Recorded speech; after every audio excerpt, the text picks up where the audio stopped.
Sejam de novo muito bem-vindos. Estamos de regresso para continuarmos os trabalhos deste que é o 32º Congresso da APDC. Eu relembro que podem explorar as funcionalidades da plataforma do Congresso, também descarregar a aplicação e visitar os stands virtuais. Temos estado a falar de disrupção, é aliás o mote deste Congresso. E daqui a pouco vamos falar de sustentabilidade na era digital. E agora, João, para já, como é que a disrupção está a mudar a vida das empresas? É isso que vamos tentar perceber já a seguir. Estamos já na era da grande transição, como muitos lhe chamam, ou seja, temos tanta informação com tanta rapidez a chegar ao minuto, ao segundo, como tratar essa informação, como poder transformar em algo útil de fazer um diferente tipo de valor. Já não é só criar valor, é os valores que também começam a ser decisivos na forma como fazemos a economia. O modelo de trabalho por aí fora é um mundo que está de facto a mudar. E por isso vamos daqui a pouco falar com vários convidados sobre isso mesmo. Antes vamos ao encontro do nosso keynote speaker e por isso vou ter que mudar de língua. He is a researcher advisor at DXC Leading Edge. It's also industry advisor of banking and capital markets at DXC Technology. He wrote several papers about the future trends and the technology. Today, we want him to talk about this great transition. I'm talking about the new keynote speaker. I think now he's ready. David Riemer. David, good morning. Are you there? Good morning. Good yes, morning. hi there. It's a pleasure and it's an honor to have you here. Welcome to Portugal, to Lisbon. Unfortunately, you are far away. By the way, where are you? Can I ask? I'm in London. In London. I'm in London. Foggy probably, right? No, it's a nice day today, surprisingly. I was just doing this small talk because this is one of the signs of the disruption. Right now, even the economy, the communication, it's doing in this way. So let's hear your thoughts about this great transition. David. Okay, thank you very much. So it's a great pleasure to be here at speaking at the conference. And today I'd like to talk about the great transition, which is a major disruption that's taking place in our economy. So our thinking is that there's a great transition is underway. And in many ways, we're going full circle, that the guiding principles of the economy that came from the Industrial Revolution are being overturned. And so the first aspect of this is that the principal basis of wealth creation has shifted away from physical assets, physical products, factories, transportation systems, etc., towards intangible assets based on information. The second major change is that there's a change in the beliefs about what business is for, about the purpose of business, a change from value, from economic value alone towards values that's often termed ESG, environmental, social, and governance. And then the third aspect of the transition is a transformation in the nature of work, away from a single place of work, set employment hours, single employer, towards much more variable models. And with such a huge disruption in the nature of the economy, it's only natural that requires new paradigms, new ways of thinking, as well as new ways of managing businesses and new technology. So let's come on to the first of those changes. So essentially, there's a very major shift taking place towards intangible assets, by which I mean IT, data, software, brands, patents, and design. And so whichever economic indicator you want to look at, whether that's capital and balance sheets, whether that's investment or economic returns, productivity, employment, in all of these areas, intangible assets now outweigh tangible assets. And in fact, that change took place really quite some time ago. And just to give you a very practical example of this, if you look at the iPhone, this is produced using commodity components that any firm can buy.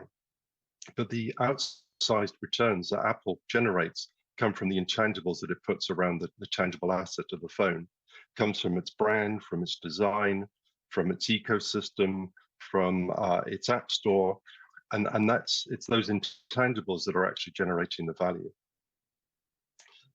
So if we look at the implications of this, the first is a focus on revenue. So when intangible assets scale infinitely, for instance, you can use a Coca-Cola formula as many times as you like, then the focus is on revenue. It's on generating high quality intangible assets and then exploiting those at global scale. The whole thing here is that the costs will look after themselves because the costs were aligned linearly in proportion to the revenue. The second major change is IT is right at the center of all of this. So IT is in itself a significant intangible asset, but it also enables so many of the other assets. So if you look at, say, invention, patents and design, these are all based around IT nowadays. And then the third major implication is a skills premium. So though we're living in a digital age, actually there's a premium on skills. So if there are outsized returns for intangible assets, then there are outsized returns for the people that create those assets, because ultimately they depend on invention and creativity. So there's a real skills premium. Let's come on to the second change. And this is a change in the beliefs around the purpose of business, a change from economic value alone to values, often termed environmental, social, and governance. And the first aspect of this is it's a belief that it's not just what you do, but how and why you do it. So the why is all about purpose-led business, about the idea that enterprises exist not just to create economic value, but also to bring value to other stakeholders. But also there's the belief that the how matters as well, that the impact on the environment is a significant factor, and so are factors such as diversity and even the governance of firms and of the people, the firms that one does business with. And if you look at ESG, the pressure for ESG is coming from multiple different stakeholders. It's coming from shareholders, but it's also coming from customers and employees who increasingly are seeking firms that have ESG at their center. And in many cases, customers are prepared to pay a premium for those products and services. And of course, there's a lot of regulation, especially in the European Union.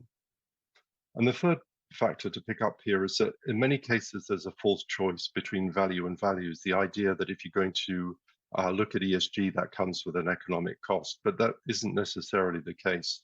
So the studies by, for instance, Deutsche Bank and Morgan Stanley show that more sustainable firms actually have better economic returns.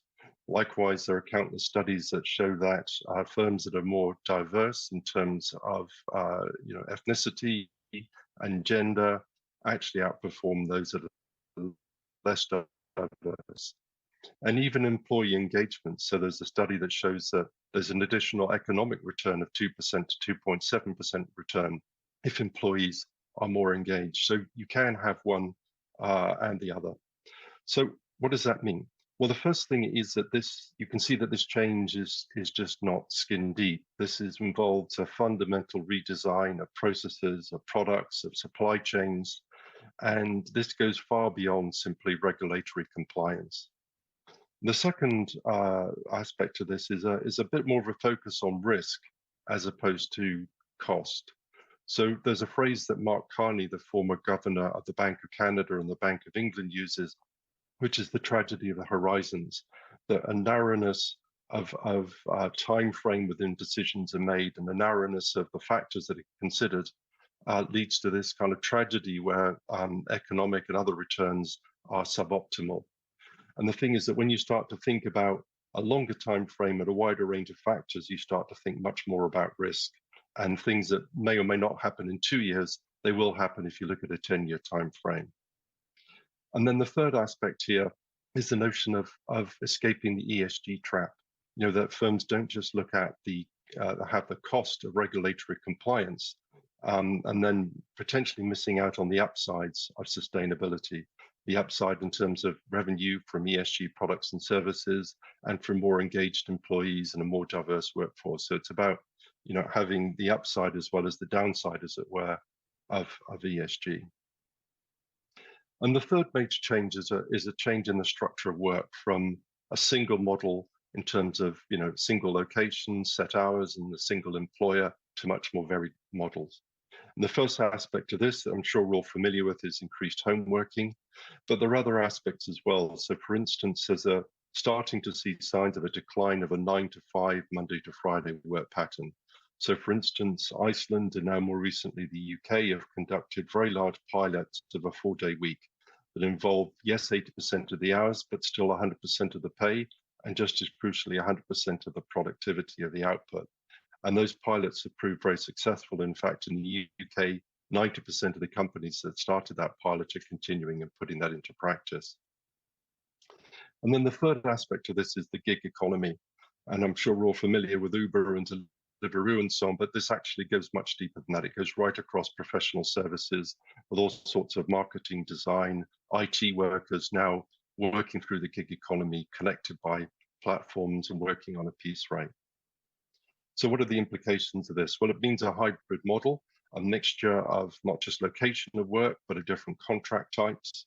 And a key here is finding the right balance, not just for a firm as a whole, but actually looking at the individual tasks and activities and working out what the right balance is for that particular area or an aspect of the business in terms of place of work, hours of work, contracts or employee. And then finally, there's a real key aspect to this, which is that there's a very much a war for talent. As we've seen, there's a skills premium for workers that are able to create intangibles. And a lot of these workers then value their working conditions very highly. And that factors into this kind of attraction, the war for talent. And so what does that all mean? What does that all add up to for enterprises? Well, fundamentally, this great transition calls for new paradigms, new ways of thinking, new ways of new mental models. The problem, though, is that most managers are still looking at the world through 20th century goggles, through their glasses from the last century. And if we compare the two paradigms from the Industrial Revolution versus the Great Transition, there's some fundamental changes. So in terms of management, Industrial Revolution is much more about financial measures and about efficiency, whereas the Great Transition, yes, it's looking at financials, but also looking at ESG outcomes. And it's also looking very, very much with a focus on revenue and risk, and perhaps slightly less so on cost. But even the maths are changing as well. The Industrial Revolution is all about multiplication,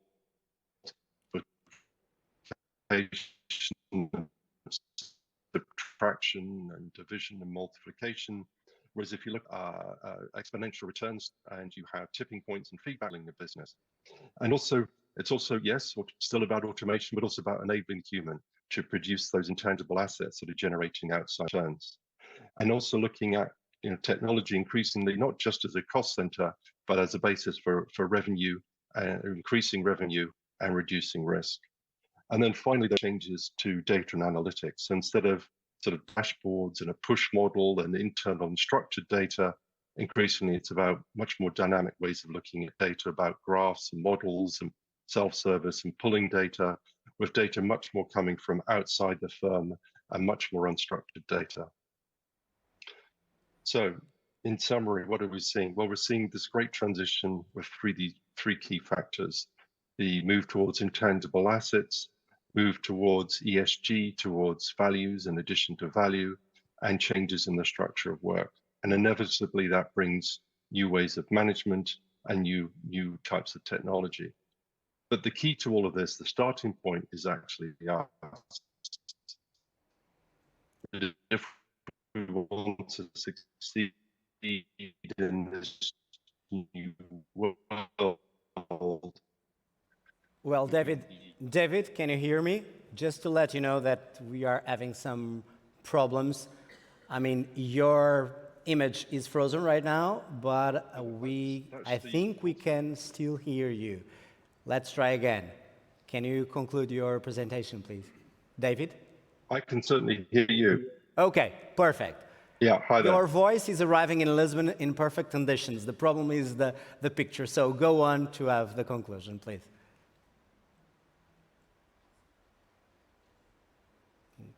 And now... No, sorry, I finished the conclusion there. No, that's okay. Continue. We don't have your image right now. It's frozen, but we have your voice. And we can hear you clearly and loudly. Okay, so did you hear the last slide, or shall I? Please, just the conclusion of the last slide. Yeah. So essentially, we have new paradigms that are required, new ways of thinking about management and technology. In terms of management, it's not just about finance and efficiency, but also about other outcomes, and also about revenue and risk, and even different mathematics. So instead of addition and subtraction, multiplication and division, we're in a world of exponential growth, where there are feedback loops and tipping points. And in terms of technology, it's not just a matter of automation, removing the human. And now we lost him completely. David, just thank you. That's the problem sometimes of this great transition, and to speak and work with people far away. It's a good start for our conversation. David, thank you so much. And if you want to continue to hear our conversation here in Lisbon, you have translation in our app. Thank you, David. It was a pleasure to have you here. Bom, penso que obrigado ao David Riemer, que já concluiu e tivemos apenas este percalço no final. Passo então a falar sobre este tema com os nossos convidados, o Hugo Bernardes, Managing Partner da Key Talent Portugal. Bem-vindo. A Luísa Ribeiro Lopes, Presidente do Conselho Diretivo do Ponto.pt, e Manuel Maria Correia, General Manager Portugal, DXC Technology. A ver se não me engano outra vez, como me enganei há pouco. Bem-vindos aos três. Ouvimos aqui esta apresentação do David e, de facto, temos que começar a equacionar a forma, de forma muito diferente sobre como trabalhamos e como pensamos o que vamos fazer nas empresas. E, se calhar, começava pelo Hugo, se essa é a preocupação quando se procura o talento que começa a rarear e especializado, ou seja, quando se procura alguém para trabalhar numa empresa tendo isto em mente, ou seja, mudar a forma de trabalhar e de liderar as empresas, também vamos procurar de forma diferente quem vai trabalhar nela. Vamos, sim. E, de facto, isso obriga a um trabalho de reflexão profunda por parte das empresas e das suas próprias lideranças, não é? Até porque, hoje em dia, é tão difícil atrair como depois ter a capacidade de manter as pessoas nas organizações. E, sobretudo, enfim, com a famosa guerra de talento, embora a guerra de talento já exista há muito tempo, não é? O que vão é mudando as variáveis que fazem com que essa guerra de talento seja mais ou mais difícil de concretizar. Mas o facto de, efetivamente, e até pegando nas palavras do David, das mudanças profundas de trabalho que há, faz com que não haja cada vez mais fronteiras de trabalho, não é? E esta transição para o trabalho para casa, a transição para o trabalho remoto, faz com que qualquer um de nós possa estar a trabalhar num local e a trabalhar para qualquer parte do mundo, não é? E é o modelo que levou os trabalhadores a adaptarem-se, ou são os novos trabalhadores que obrigaram a mudar o modelo? Eu digo isto porque hoje, quando se faz uma contratação, e sabe melhor isso do que eu, estão preocupados o que é que a empresa faz e porque é que o faz. Ouvimos há pouco o David Exato. Ali. Os valores para produzir o valor.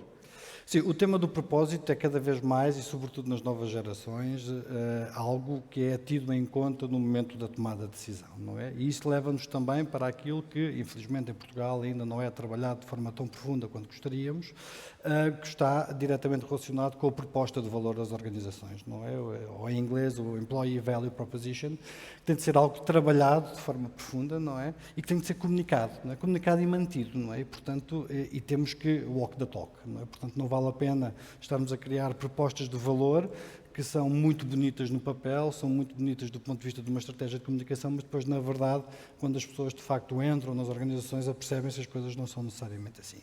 E aí, de facto, há uma transição que está efetivamente a ocorrer, porque há cada vez mais uma pressão dos novos trabalhadores, e também não só dos novos, mas também, enfim, as pessoas da nossa geração estão a ter cada vez mais também uma consciência daquilo que é o seu propósito, não é? Luísa Ribeiro Lopes, também as tecnologias passaram a ter outro papel e cada vez são mais decisivas, às vezes falham, mas pronto, faz parte, it's part of the job. Até que ponto é que esta disrupção que estamos a assistir tecnologicamente, até nos momentos e na economia, está a obrigar a uma alteração também daquilo que são a forma de utilização da tecnologia para trabalhar, para criar valor e para tornar a forma como trabalhamos diferente, tão diferente. Muito bem, obrigada, João. Eu acho este tema super interessante e, como disse a primeira, a Kelly antes, nós estamos a assistir na primeira pessoa a um mundo completamente alterado e eu acho que isso é fascinante para todos os que estão a passar por isto. Portanto, acho que é ótimo. Por outro lado, como disse o David, esta grande transição recentra muito o mundo nas pessoas, o que eu acho super interessante, porque nós passamos aqui alguma fase de deslumbramento com a globalização e com a tecnologia em que as pessoas ficaram um bocadinho para trás. Éramos números. Éramos números, exatamente. E aquilo que nós hoje estamos a assistir precisamente é o facto das pessoas estarem no centro da decisão como é que querem trabalhar, da decisão que empresas é que querem escolher, como disse o Hugo e bem, e na forma como veem os próprios valores.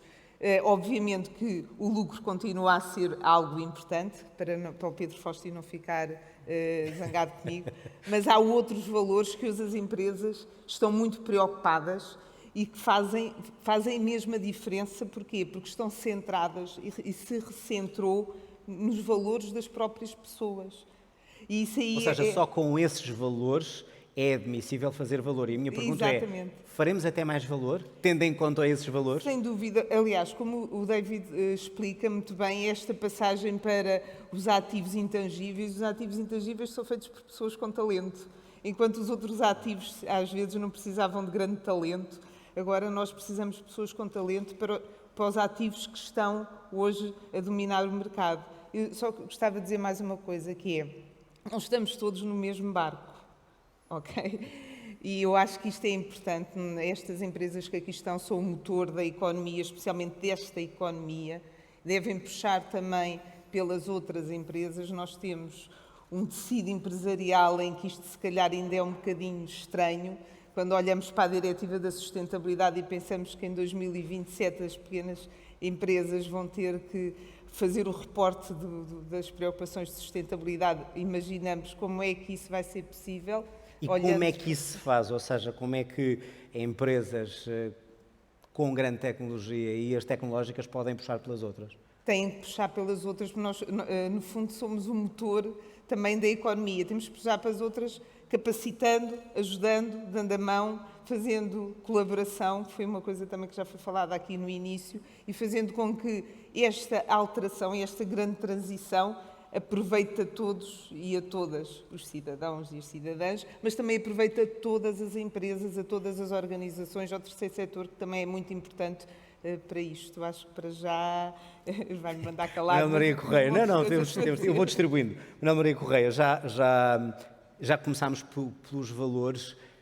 A minha pergunta é, obviamente, muitas vezes há receio de utilizar a palavra lucro, mas sem lucro não há mais empresas e mais trabalhadores e mais investimento. Até que ponto é que se consegue, tendo atenção aos valores da sustentabilidade, da igualdade, etc., fazer mais valor, produzir mais riqueza, conseguir fazer que as empresas cresçam, tendo em atenção a isto? Bom dia a todos. Antes de mais, muito obrigado pelo convite por estar aqui, também ao Presidente da APDC, a Rogério Grapuça, Presidente do Congresso, Dr. Pedro César Vieira, e a todos os demais, meus colegas de painel, muito obrigado. O David falava sobre isso na sua apresentação, sobre a armadilha do ESG, não é? O que é a armadilha do ESG? É as empresas dizerem vamos adotar o ESG e depois aquilo ser uma checklist e fazerem tic, tic, tic, tic e deixarem o valor de lado. Portanto, é preciso, e ele falava sobre isso, é preciso embeber esse comportamento, esses valores, em tudo o que são os processos das próprias organizações, a cultura da organização e o próprio governance da mesma. Portanto, e dessa forma é que esse valor depois é extraído.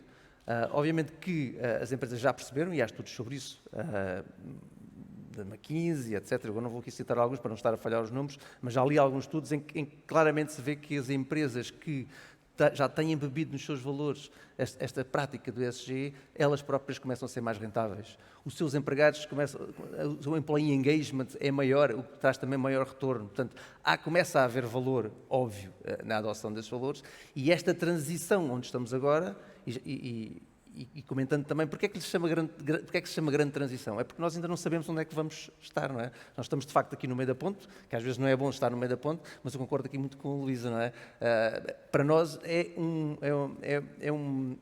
um gosto poder viver esta experiência, de fazer viver este momento. Manuel, porquê é que demorámos, e demorámos em clube, porquê é que demorámos tanto a chegar a uma conclusão que hoje nos parece tão óbvia?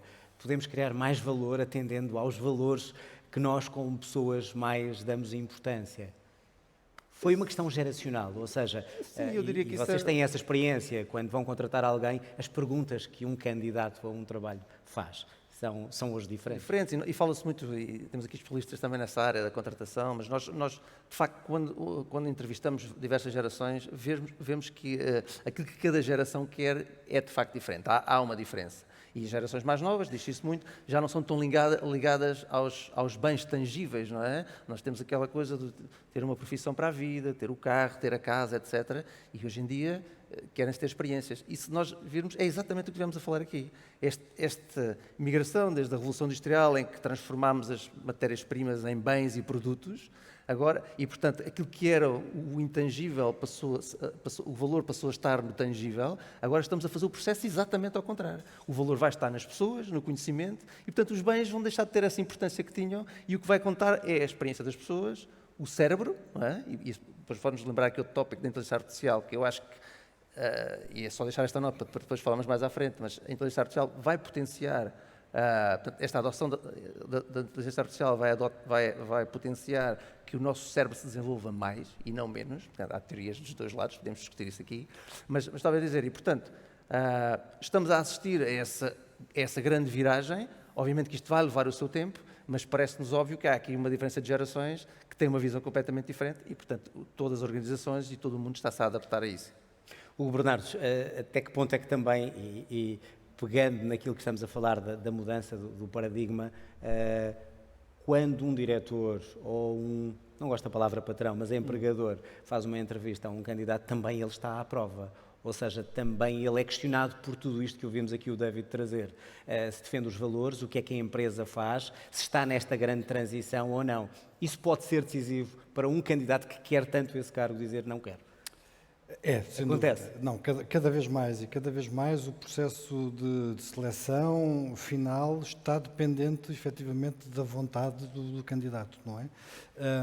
E isso é notório, enfim, até no mercado nacional, em que se vê, numa fase final, uma percentagem muito superior de recusas, de endereçar naquele projeto, depois de toda uma fase de seleção e de namoro, pura e simplesmente porque acham que ou o próprio diretor ou a própria organização, aquilo que lhes foi passado, não transmite ou os valores ou a maneira de estar que o candidato inicialmente procurava.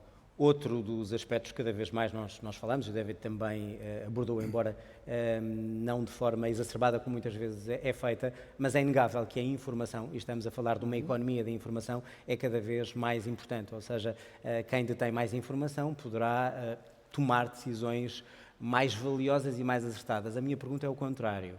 Sabemos utilizar bem a informação que cada vez temos com mais facilidade e que armazenamos cada vez mais, ou corremos o risco de ficar quase afogados nela?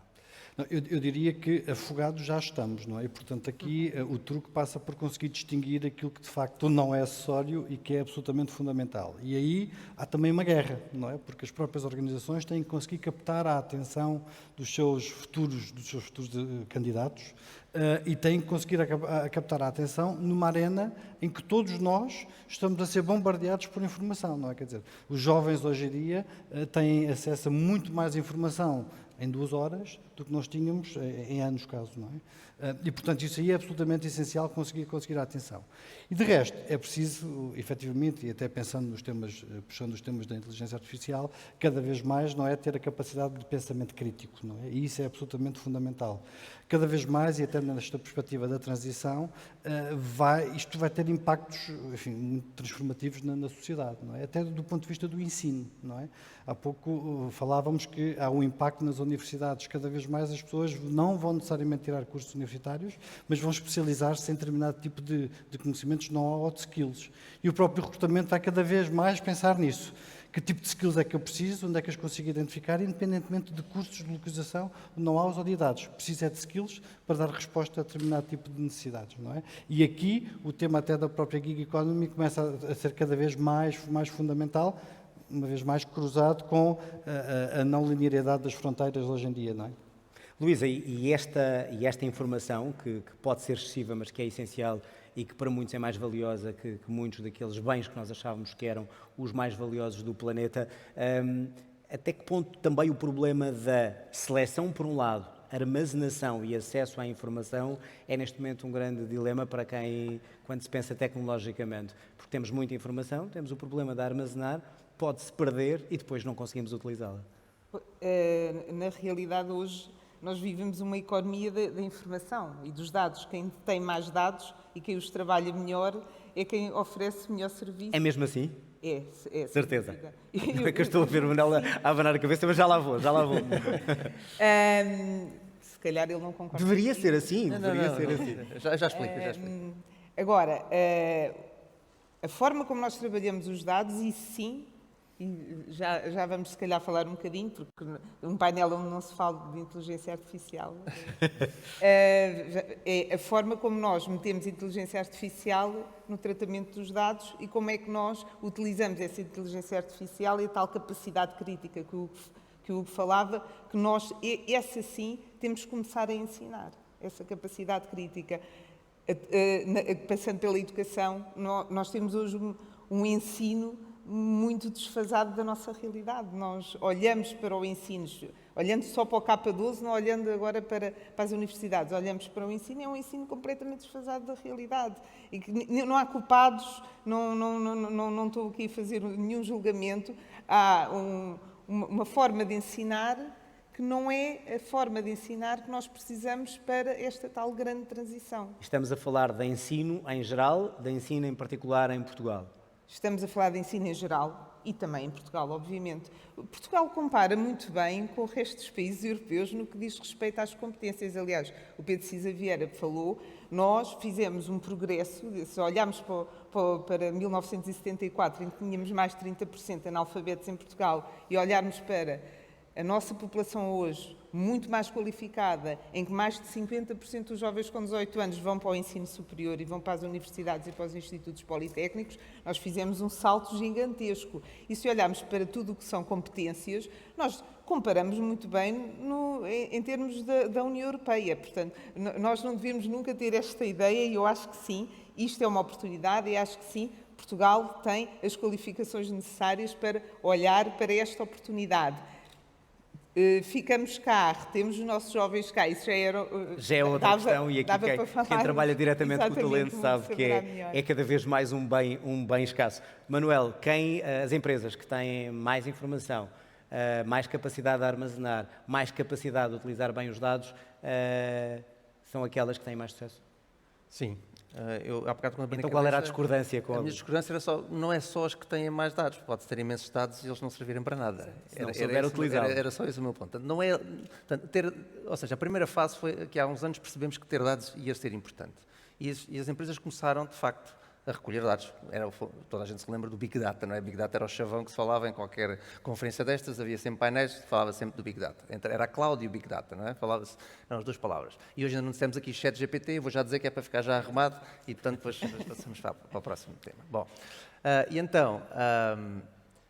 portanto, as empresas, de facto, hoje em dia procuram desenvolver os seus negócios e a sua área de atuação transformando a informação que têm, portanto, com base na sua informação, portanto, transformar os seus serviços, servir melhor os seus clientes, novas linhas de negócio, novos produtos, sempre com base na informação. Portanto, quanto mais informação se tiver, óbvio, eu diria quase obviamente, à partida estão melhor posicionadas para poderem ser mais Como é que competitivas. evitamos o risco de ter, e está ligado a tudo o que têm dito aqui, inteligência artificial, por aí fora, como é que temos a certeza que essa é a boa informação quando hoje facilmente colocam um avatar em cima de mim e está a dizer coisas contrárias àquelas de que eu estou a tentar passar? Ou seja, como é que se contraria a fake news, a informação incorreta, a informação maldosa que pode chegar não só aos meios de comunicação, como também a uma empresa para, obviamente, ter algum prejuízo? A ver, a inteligência artificial tem sempre esses dois, como todas as grandes inovações, tem sempre os dois lados, não é? Tem o lado dos riscos e tem o lado das oportunidades. Portanto, agora aqui estamos a falar dos riscos. Obviamente, esta tecnologia, sendo uma tecnologia muito poderosa, tem riscos muito grandes. Pronto. E um dos grandes riscos que vemos é, de facto, começa a ser difícil, em alguns campos, distinguirmos aquilo que é a verdade da mentira. Portanto, vemos isso nas redes sociais. Começa a ser também sempre possível, quando essa tecnologia é mal usada, podemos levar grandes massas a acreditarem em coisas que não são verdade e sabemos bem das consequências que pode acontecer. Tivemos na política mundial vários episódios, e se calhar estamos a sofrer ainda alguns que ainda nem sabemos, que são levados exatamente por as pessoas acreditarem em coisas que não são realmente verdade. Portanto, mas aí outra vez, ter dados fidedignos, extraídos e que possam ser servidos às pessoas e que criem as tais oportunidades e a tal confiança é fundamental. Portanto, e não que sejam manipulados. Mas temos esse espírito crítico nas nossas empresas já ou não? Para além da ferramenta que nos permite essa triagem ou servir de passador. Olha, o tema nós aqui em Portugal tivemos agora há pouco tempo, há 2 ou 3 anos, até foi na altura, logo antes da pandemia, criámos na área tecnológica, começámos com essa preocupação, criámos um grupo de reflexão sobre a ética digital e que tinha exatamente a ver com essas questões, porque a ética digital é a forma como nós utilizamos uma ferramenta tão poderosa, não é? Usando o exemplo do martelo, não é? Um martelo é uma ferramenta poderosa, não é? Mas, e normalmente serve para martelar e arranjar coisas, mas nós a pusemos na mão de uma criança de 3 anos, transforma-se numa arma complexa, não é? Que pode fazer algum dano. Portanto, tirando esta metáfora e trazendo agora aqui para aquilo que é a inteligência artificial, obviamente que esta tecnologia nas mãos erradas tem também alguns problemas que têm que ser olhados. Mas eu diria que, como em tudo, há de haver uma evolução, há de haver um conjunto de mecanismos de regulação que vão combater estes riscos e mitigá-los, não é? E eu acho que as empresas a maior parte delas que atuam neste mercado são responsáveis, estão a fazer esse caminho. Depois há um conjunto também de legislação, portanto os governos, etc., também, e a própria União Europeia há de fazer esse caminho. Aliás, a União Europeia é líder naquilo que é a legislação que tenha a ver com tudo que seja privacidade e a gestão dos dados, etc. E, portanto, nós estamos no sítio certo para que isso aconteça. Agora é preciso, obviamente, continuarmos a trabalhar e nesse sentido. Muito bem, vocês acho que gostamos todos muito de falar sobre a inteligência artificial. Mais tarde no Congresso teremos aqui alguns especialistas também a falar nisso, mas Hugo, pegar naquilo que muitos jovens talentos se preocupam, é saber como utilizar a inteligência artificial ou como muitos jovens olham já para ela também como aquela ferramenta que nos vai retirar os empregos. Ou seja, como é que conseguimos olhar, já que estamos a falar também aqui no novo modelo de trabalho, até que ponto é que podemos afastar este fantasma quando temos um algoritmo que pode decidir por 3 ou 4 trabalhadores? Enfim, eu creio que os jovens não pensarão assim. Não todos. Não todos, não é? Porque os jovens olharão para ela como mais uma ferramenta de trabalho perfeitamente normal, tal como qualquer nativo digital que nasceu com as ferramentas todas que tem, de social networking Mas alguns preocupam-se, em vez de eu estar a trabalhar, não precisam de mim. Enfim, eu diria que essa preocupação, tal como tantas outras, é legítima, não é? Há pouco ouvimos no início desta conferência dizer que em 2030 70% das empresas que existem atualmente vão deixar de existir. E vão deixar de existir porquê? Porque há todo um princípios de automatização e de diferenças das formas de trabalhar que vão, de facto, ter impactos, não é? Mas à medida que essas posições desaparecem, outras posições são criadas, não é? Agora, aqui, naturalmente, que estamos sobretudo a falar daquilo que é o trabalho trabalhador qualificado, não é? O trabalhador qualificado nunca vai deixar de ter possibilidades de trabalho ou de funções que estejam adequadas às suas qualificações, isso que fique bem claro, não é? É importante, efetivamente, apostar na qualificação. Porque sem essa as pessoas começam a ter efetivamente menores oportunidades de trabalho, sobretudo oportunidades de trabalho que lhes possam garantir um diferente nível, enfim, de nível social, de ascensão social, porque necessariamente, não é, como sabemos, os trabalhadores qualificados têm acesso a diferentes condições salariais. E agora com alguns anos, já posso dizer assim, de experiência, em que ponto é que estamos deste modelo híbrido de trabalho que começamos a adaptar-nos? É cada vez mais a tendência para menos vezes na empresa, mais remoto de trabalho, menos dias de trabalho. É por aí que o modelo se vai consolidar ou está a adaptar-se em metade de metade? Sim, eu diria que no meio está a haver tudo, não é? Quer dizer, o híbrido parece começar a ser o modelo adotado de forma mais regular. Se bem que vê-se também grandes empresas a voltar atrás, isso, enfim, é presencial? Para o presencial. Qual é a razão, já agora? Está diretamente relacionado com aquilo que lá está, o envolvimento das equipas do trabalho e o facto de nós sermos seres sociais, porventura até, quiçá, em alguma falha de capacidade das próprias lideranças em conseguirem gerir ou mudar as suas formas de gestão. Agora, a verdade é, porém, que cada vez mais, e isso sente-se também cá em Portugal, que os trabalhadores mais jovens, sobretudo, uma vez mais, o trabalhador qualificado, o seu pressuposto é híbrido, pelo menos híbrido. Não equacionam necessariamente um trabalho a tempo inteiro, full-time. E é geracional isso? É, tendencialmente geracional, sim. Isto depois depende naturalmente daquilo que é o perfil individual de cada pessoa, não só o seu perfil individual personalístico, mas até social, não é? Eu diria que se calhar uma pessoa que tendencialmente vive sozinha prefere ter a sua componente social também muito agregada no seu dia-a-dia profissional, não é? Mas é geracional, vê-se claramente uma preferência clara e aumenta a dificuldade de atração dos jovens profissionais. Luísa, muitos dos jovens, e menos jovens, mas os trabalhadores, começaram a dizer eu prefiro este modelo híbrido por variedíssimas razões. E porque estamos também aqui a discutir a forma como a economia e a forma como trabalhamos e lideramos está a ser alterada, e os líderes e as pessoas que estão a dirigir as empresas olharam para este modelo, e não falo só dos custos ou da possível redução de custos, como algo benéfico, ou tiveram mais dificuldade, estão a ter mais dificuldade em adaptar-se a ele? Eu acho que não há uma resposta única. Existem líderes e líderes, não é? Existem aqueles que perceberam que faz sentido e que as próprias organizações ganharam com um modelo híbrido e que acabam até por liderar pelo exemplo e também eles o fazerem, e portanto as pessoas, os colaboradores, sentem-se completamente à vontade. Existem outros líderes, como nós sabemos, que gostam muito do modelo tradicional, que tem a ver com a presença e com aquele envolvimento e também algum controlo que esses líderes referem. Eu gostava também, ainda quanto à questão da inteligência artificial e dos valores e dos dados, que é a capacidade criativa, não é?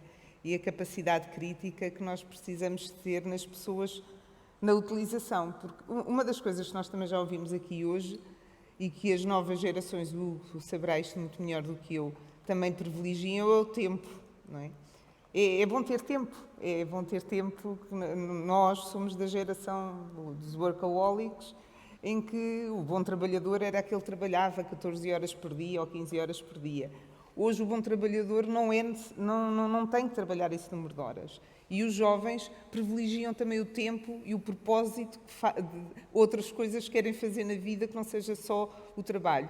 A inteligência artificial pode, a parte boa, porque obviamente se nós olharmos para os riscos também poderíamos estar aqui outro painel a falar sobre isso, mas a questão é, nós podemos automatizar muitas tarefas e criar aqui mais tempo. Porque é que temos de trabalhar todas 8 horas por dia? Acho que é a questão que os jovens colocam hoje. Se faz sentido, Perder trabalho, porquê? Porque é que não temos todos trabalho, mas trabalhamos menos horas e privilegiamos também o tempo? Aí levanta-se o problema do salário, mas pronto. Mesmo exato. salário ou menos salário?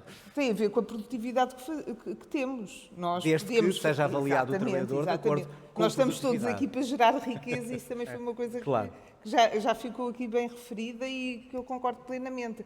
Não é o número de horas, nem tarefas repetitivas que as máquinas poderão fazer muito melhores que nós e sem os erros que nós cometemos, que nós vamos gerar mais riqueza. Portanto, essa questão não está aí.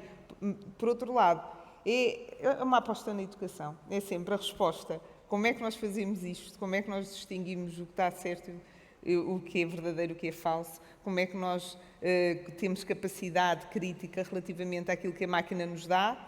A única resposta é sempre a educação. Manuel, e com o novo modelo híbrido, e vamos ver para onde é que ele caminha, também queria ver a sua opinião sobre isso, ou seja, se é para se manter, se é para voltar atrás, se é para evoluir, consegue-se, está-se a conseguir, na perspectiva das empresas, mais produtividade por menos tempo de trabalho e mais eficaz? Está esse modelo a mostrar que não é mais horas, não é ser workaholic, que leva a mais produtividade e leva a mais valor?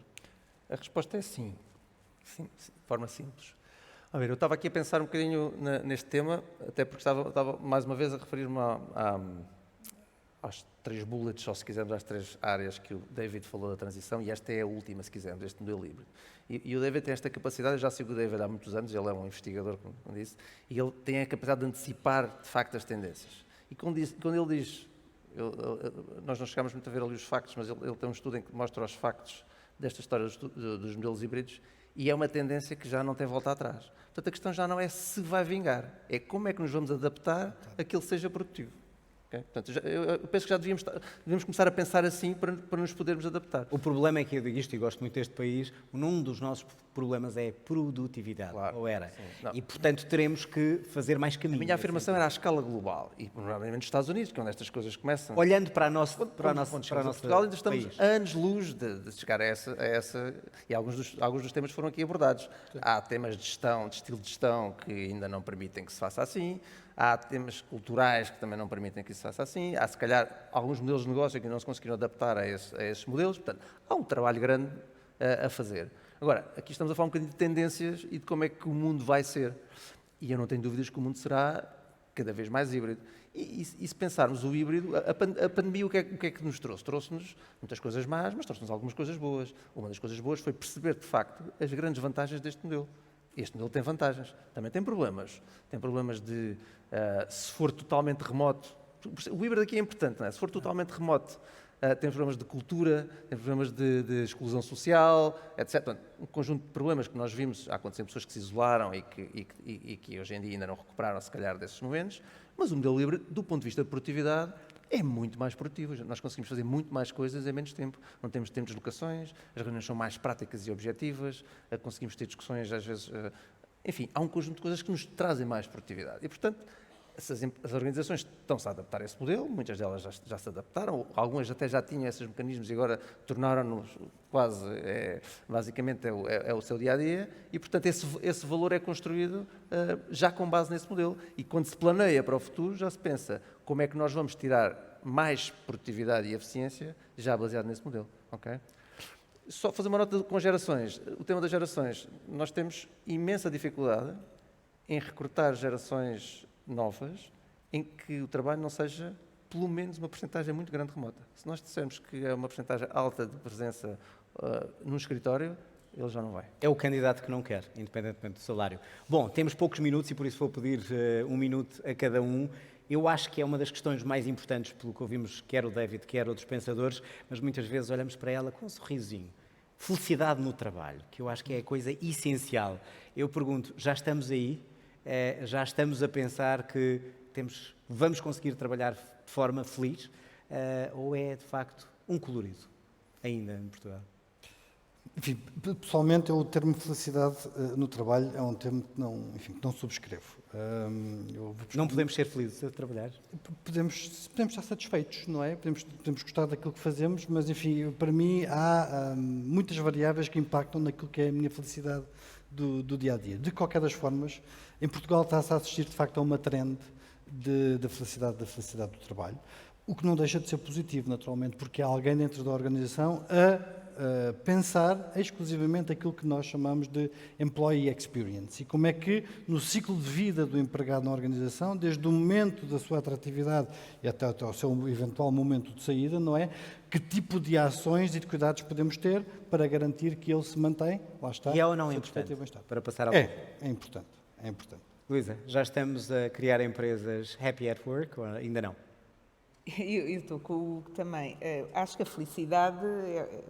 Para já o conceito é tão difícil de explicar. Há momentos felizes, há alturas em que... Mas estamos a o falar em trabalhador se termos senta- genéricos, ou seja, não acordar de Sim. manhã, tenho que ir trabalhar. Que bom, vou trabalhar.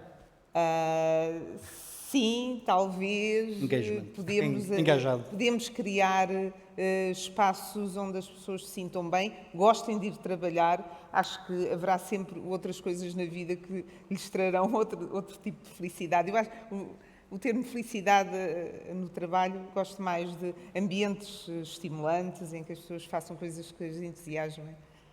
Manuel, porque é que as empresas estão preocupadas com isto? E se é, em sua opinião, algo que temos que ter em conta quando queremos... Eu aqui discordo um bocadinho dos meus colegas de panela. Eu acho que a Finalmente. felicidade é fundamental. Estava a ver que havia consenso. A felicidade é fundamental. Olha, claro que o conceito de felicidade, no limite a felicidade não existe. O que existe é o caminho para a felicidade, não é? E o que nós temos que construir nas empresas e nas nossas vidas é esse caminho. Portanto, nós, como responsáveis de organizações, temos que criar as melhores condições para que as pessoas se sintam felizes no seu trabalho, no seu dia-a-dia a trabalhar e tenham a tal vontade de manhã de se levantar para ir trabalhar. E há quem diga que no dia que nós conseguimos atingir a tal felicidade, deixamos de trabalhar, porque passa a ser um hobby, não é? E, portanto, deixa de ser visto como um trabalho. Portanto, eu acho que esse é o nosso propósito. Estamos a falar aqui, falamos aqui hoje tanto de propósito. O propósito é exatamente isso, é nós conseguirmos criar um ambiente em que as pessoas se sintam felizes no seu dia-a-dia o maior número de vezes possível. Sabemos sempre que não é possível 100%, tal como na nossa vida também não é possível 100%, mas o mais possível. E, portanto, para mim isso é fundamental, essa mudança de paradigma, e é exatamente isso que nós devemos perseguir no nosso dia-a-dia. Terminamos com essa mensagem. Manuel Maria Correia, Luísa Ribeiro Lopes, Hugo Bernardes, obrigado aos três. Foi importante refletirmos sobre isso mesmo. E agora estamos na altura de regressar a um dos temas que já foi aqui abordado, mas agora com mais detalhe vamos falar de, Carolina, sustentabilidade.